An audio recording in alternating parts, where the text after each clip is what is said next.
Привет, друзья! Сегодня на повестке снова громкие новости. Трамп планировал встретиться с Путиным, однако саммит оказался под вопросом. Дипломаты все еще уточняют дату. Что стоит за этой паузой? В Вашингтоне уже обсуждают, стоит ли менять место переговоров, а в Москве говорят, что официального подтверждения не было вовсе. И все это на фоне новых заявлений Дональда Трампа о пошлинах, о Китае и даже о строительстве зала прямо в Белом доме. В Европе тем временем активно обсуждаются новые инициативы. Брюссель утвердил законы, которые обновят правила водительских прав и ограничений по всей Европе. А во Франции прецедент. Николя Саркози действительно оказался за решеткой. Все это лишь часть большой картины, где политика, экономика и общество движутся в разных направлениях. Оставайтесь до конца. Сегодня о том, как Соединенные Штаты Америки и Европейский Союз меняют курс и как Германия на это реагирует. Подписывайтесь, чтобы не пропустить главные события последнего часа.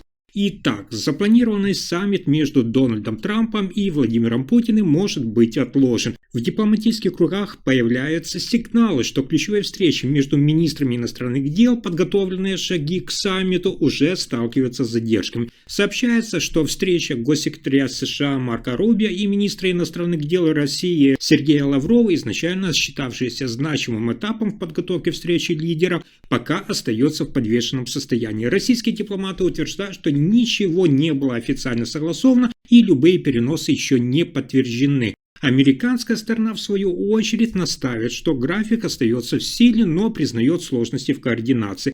Администрация Дональда Трампа заявляет, что будет гибкой в выборе места и времени встречи. Трамп недавно выступил с критикой Китая и выразил намерение включить торговые темы в переговоры с Путиным. Он также грозил ввести высокие пошлины, если Китай не пойдет на уступки, но сама эта возможность саммита теряет однозначность, если подготовка затягивается. Отмена или перенос встречи повлияет не только на международную повестку, но и на доверие союзников. Для многих участие Соединенных Штатов Америки в переговорах – символ стратегической решимости. И если Дональд Трамп и Владимир Путин не сойдутся в ближайшее время, это изменит ожидания и расставит новую трактовку дипломатического курса.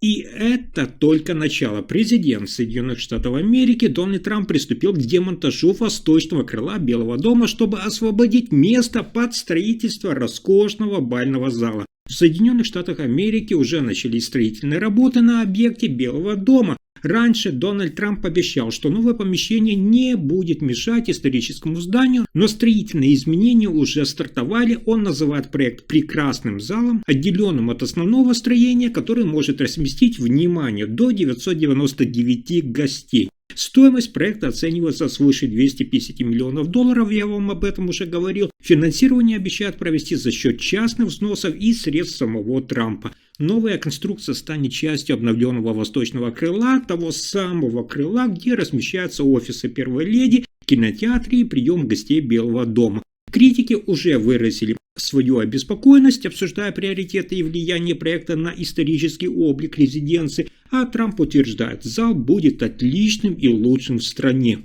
А дальше еще интереснее. В Брюсселе принято смелое решение, которое перевернет правила на дорогах всей Европы. Европейский парламент утвердил новые законы. Автомобильные запреты перестают действовать на границах стран, а новый водительский документ будет действовать на всей территории Евросоюза. Согласно реформе, если водитель совершил серьезное нарушение, например, управление в нетрезвом состоянии, становится участником серьезного дорожного происшествия или значительно превышает скорость, наказание не считается только в той стране, где это случилось. Запрет начнет действовать по всей территории Европы. Теперь водительский документ будет иметь ограниченный срок действия, внимание, 15 лет. По истечении этого срока потребуется его обновление. При этом идеи обязательных медосмотров для пожилых водителей из законов убрали. Страны могут сами решать, делать обследование или нет. Ключевым нововведением коснутся и молодых участников движения, введение 2-летнего испытательного срока для новичков, расширение практики сопровождаемого вождения, а также снижение минимального возраста для получения прав на грузовики до 18 лет и автобусы до 21 года. Еще одна важная новация – это водительский документ будет доступен в цифровом виде. К 2030 году гражданин сможет хранить права в смартфоне, а пластиковую карту при желании сохранить. Чтобы поправки заработали, страны Европейского Союза получат 3 года на адаптацию законодательства и еще год для подготовки внедрения. Эти меры – часть масштабной стратегии по повышению безопасности на дорогах и дисциплине самих водителей. Европа открывает новую страницу правил движения, где нарушения будут отслеживаться по-настоящему жестко.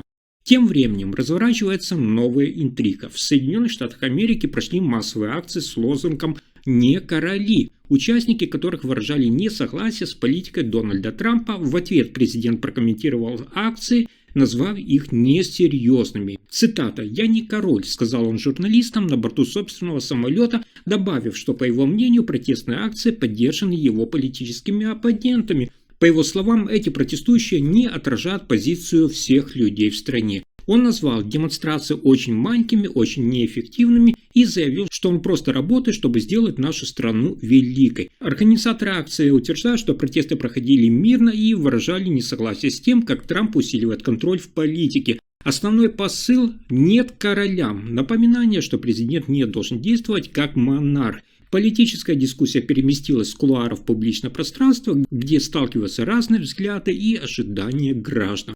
Но на этом сюрпризы дня не заканчиваются. Большинство стран Европейского Союза приняли решение: газ из России должен быть выведен из обращения к концу 2027 года. На встрече министров по энергетике в Люксембурге было проголосовано за закон, предусматривающий поэтапный отказ от российских поставок. Сначала разрываются краткосрочные контракты до середины июня следующего года, затем долгосрочные проекты. Исключения предусмотрены лишь для тех стран, которые физически зависят от трубопроводных поставок и не имеют выхода к морю. Им будет разрешено сохранять часть поставок до конца 2027 года. В голосовании были преодолены те возражения со стороны Венгрии и Словакии, их позиция не получила большинства голосов. Новое правило предусматривает также аварийную оговорку. Если энергетическая безопасность ряда стран окажется под угрозой, Комиссия Европейского Союза сможет временно приостановить этот запрет. Объем российского газа в прошлом году составлял, напомню, около 19% от всех газовых импортов Европейского Союза. Теперь документ направляется на согласование в Европейский парламент. Если его утвердят, отказ от поставок станет обязательным. Этот шаг – это часть стратегии Европейского Союза по усилению энергетической независимости и минимизации внешнего влияния на критические инфраструктуры. Следующая новость усиливает интерес к общей картине происходящего. Во Франции произошли резонансные политические события. Бывший президент страны Николя Саркози прибыл в парижскую тюрьму Ла Санте, чтобы начать отбывать 5-летний срок своего заключения. Это первый случай в новейшей истории Франции, когда экс-президент начал отбывать назначенный судом срок наказания. Напомню, Саркози признан виновным в коррупции и незаконном финансировании своей президентской кампании в 2007 году. Следствие заявило, что часть средств могла поступить из-за рубежа через третьих лиц. Суд охарактеризовал нарушение как серьезное и распорядился о начале исполнения приговора, даже несмотря на то, что защита еще не исчерпала все возможности обжалования. Саркози все-таки прибыл в тюрьму вместе с супругой Карлой Бруни. Перед входом собрались сторонники, которые скандировали его имя. Сам политик заявил, что считает решение суда несправедливым и назвал его юридическим скандалом. Этот случай стал испытанием для французской судебной системы и показал, что закон действует одинаково для всех. И это не единственное, что сегодня взбудоражило политику. В Германии наблюдается политический сдвиг. Партия «Альтернатива для Германии» АДГ достигает рекордных высот в вопросах. В последнем исследовании института ИНСА ее рейтинг вырос до 27%. Это новое максимальное значение для партии. На фоне этого рост консервативного блока Христианский демократический союз и Христианский социальный союз ХДС, ХСС заметно сокращается. Их рейтинг составляет всего лишь 24,5%, то есть отрыв от альтернативы для Германии от традиционного правого блока расширяется. Коалиция в составе черных-красных партий ХДС, ХСС и социал-демократическая партия СДПГ теперь набирает лишь 38,5% голосов. Это самый низкий показатель за последние 6 лет. Социал-демократы СДПГ удерживают около 14%, партия «Зеленые» и «Левые» делят по 11% каждая, партия Сары Вагенкнех около 4,5% и Свободно-демократическая партия ФДП около 4%. Этот рост альтернативы для Германии не просто цифры. Он сигнализирует о кризисе доверия к традиционным партиям и меняет ландшафт немецкой политики. А вот следующая новость способна также удивить. Несмотря на введение высоких пошлин в Соединенных Штатах Америки, экспорт немецкого железа и стали туда остается относительно устойчивым. С января по август общий объем экспорта упал лишь на 2,3% и составил около 2,5 миллиардов евро.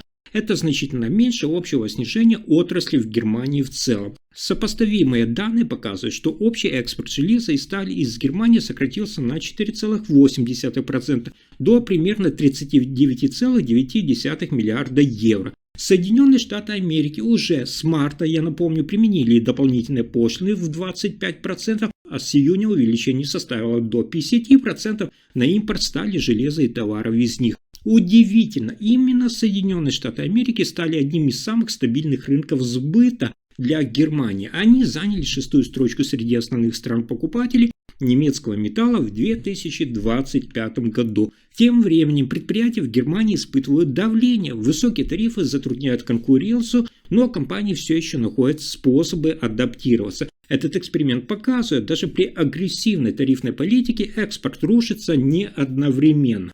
А теперь внимание, дальше начинается самое неожиданное. Американскому авиастроителю Boeing вновь разрешили увеличить производство самолетов 737 максимум. Федеральное авиационное управление США утвердило повышение лимита с 38 до 42 машин в месяц. Напомню, что в январе 2024 года был введен лимит после того, как в одном из рейсов самолета 737 максимум 9 произошел технический инцидент с элементами конструкции. Инцидент поднял вопросы безопасности производства. Федеральное авиационное управление Соединенных Штатов Америки провело детальные проверки заводов Boeing, проверяя готовность вновь увеличивать выпуск при сохранении стандартов качества. Теперь компания сможет постепенно наращивать свое производство. Это важный шаг для восстановления ее работы и выполнения контрактов с авиакомпаниями. Напомню еще раз, модель 737 максимум уже подвергалась строгим мерам после 2 катастроф, что привело к масштабному пересмотру системы сертификации и усилению контроля со стороны Федерального авиационного управления Соединенных Штатов Америки и других авиационных регуляторов. Сейчас Boeing стоит перед задачей вернуть доверие пассажиров и партнеров, соблюдая баланс между объемом производства и безупречным качеством. Но это лишь вершина айсберга происходящего. Президент Соединенных Штатов Дональд Трамп продлил налоговые льготы, внимание, для американских автопроизводителей, таких как Ford и General Motors, до 2030 года. Теперь компании могут получать возврат до 3,75% от стоимости проданных автомобилей, произведенных в Соединенных Штатах Америки с использованием импортных деталей. Эта мера должна поддержать отечественное производство Соединенных Штатов Америки и снизить зависимость от иностранных поставок. Кроме того, Трамп ввел новые пошлины на импорт грузовиков и автобусов, установив, напомню, ставку в 25% на грузовики и 10% на автобусы. Он отметил, что только 43% грузовиков, продаваемых в Соединенных Штатах Америки, собираются за рубежом, что делает американскую промышленность уязвимой перед внешними экономическими шоками. Именно эти шаги являются частью стратегии Америка, прежде всего, направленной на стимулирование внутреннего производства и создание рабочих мест в США. Однако критики предупреждают, что такие меры могут привести к торговым спорам с другими странами и повышению цен для потребителей. В условиях глобальной экономической нестабильности и неопределенности именно такие решения Дональда Трампа могут оказать значительное влияние на автомобильную промышленность и экономику Соединенных Штатов Америки в целом. Если информация оказалась полезной, ставьте лайк, подписывайтесь на канал и делитесь видео. Спасибо за просмотр.